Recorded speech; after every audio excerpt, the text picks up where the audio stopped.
आपकी 6 पीढ़ी बैठी बैठी खा सकती है, इतनी संपत्ति है। तो मुनिम ने कहा, नालायक को, साध्वी क्या खाएगी, कुछ और उपाय बताओ। तो मुनिम ने कहा, जी साधु संत बताया करते हैं, उनकी मतलब उनके शरण में जाया जाए। तो एक साधु की गए वहां पे शरण में। उस साधु ने बताया, जी भंडारे करो, धर्म भंडारे करो, जितने धर्म भंडारे करोगे परमात्मा उतना ही ज्यादा तुम्हें धन देगा। तो उस सेठ ने भंडारे शुरू कर दिए और कहा कि कोई भी आसपास के क्षेत्र में कोई भी साधु महात्मा संत ना बच जाए, दाल चावल सूखा गीला जैसा भी है उनको दे के आओ। नौकरों ने वैसा ही किया, पूरी नगरी में सप्लाई शुरू कर दी। एक भगत के पास गए जो अपना मतलब गृहस्थ जीवन में रहते हुए अपना जीवन यापन कर रहा था, उसकी पत्नी थी, वो स्वयं था।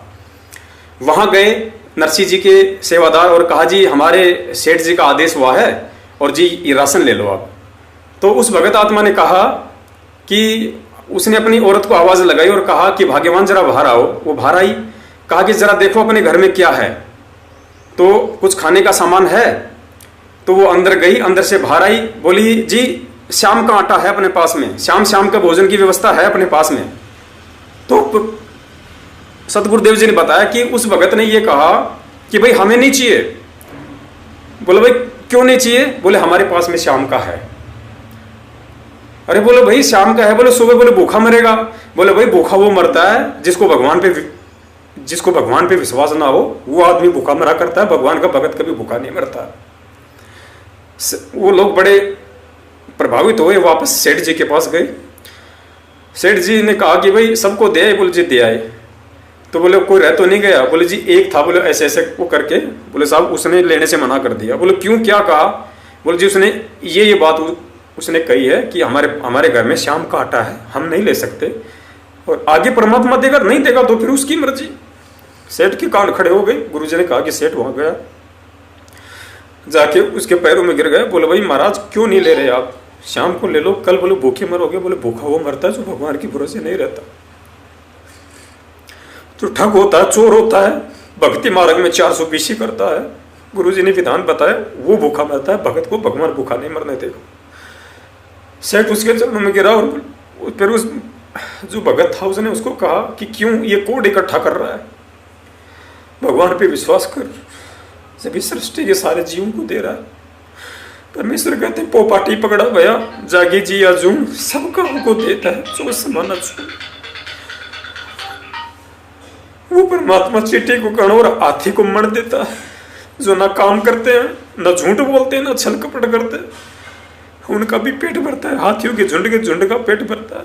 तुम इंसान तुम छल करते हो, तुम कपटी हो, इसलिए तुम भूखे मरते हो, तुम्हें विश्वास नहीं है भगवान पे।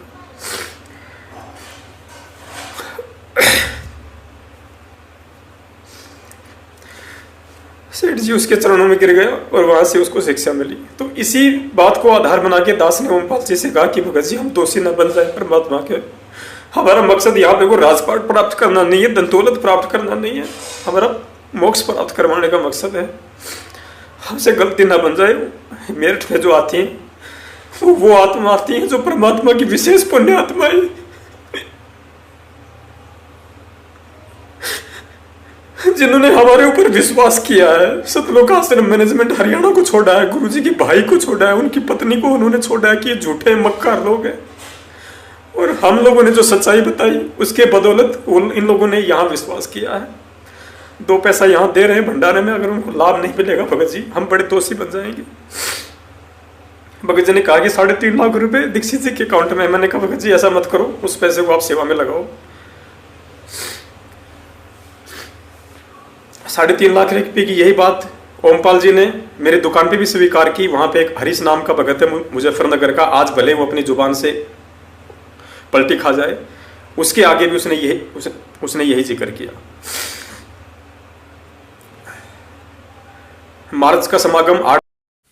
सच साहब भगत जी, धिक्कार है इन पवन ठक्के चमचों को, जो ये पवन ठक्के गंदे मुख से परमेश्वर के वचनों को सुन करके फिर भी पवन ठग दोगलागिरी करता है, पैसे लूट कर खा रहा, फिर भी लोग इसको पैसे दे रहे हैं। उस साधु के द्वारा उस राजा को, उस सेठ को शिक्षा मिल गई, लेकिन इस काल के दूत पवन ठग को संत रामपाल जी महाराज जी 2014 से लगाकर वर्तमान समय तक शिक्षा दे रहे, लेकिन इसको शिक्षा प्रभाव नहीं पड़ा और ना इस काल के दूत के साथ संगतियों पर प्रभाव पड़ा। धिक्कार है तुम जैसे लोगों को।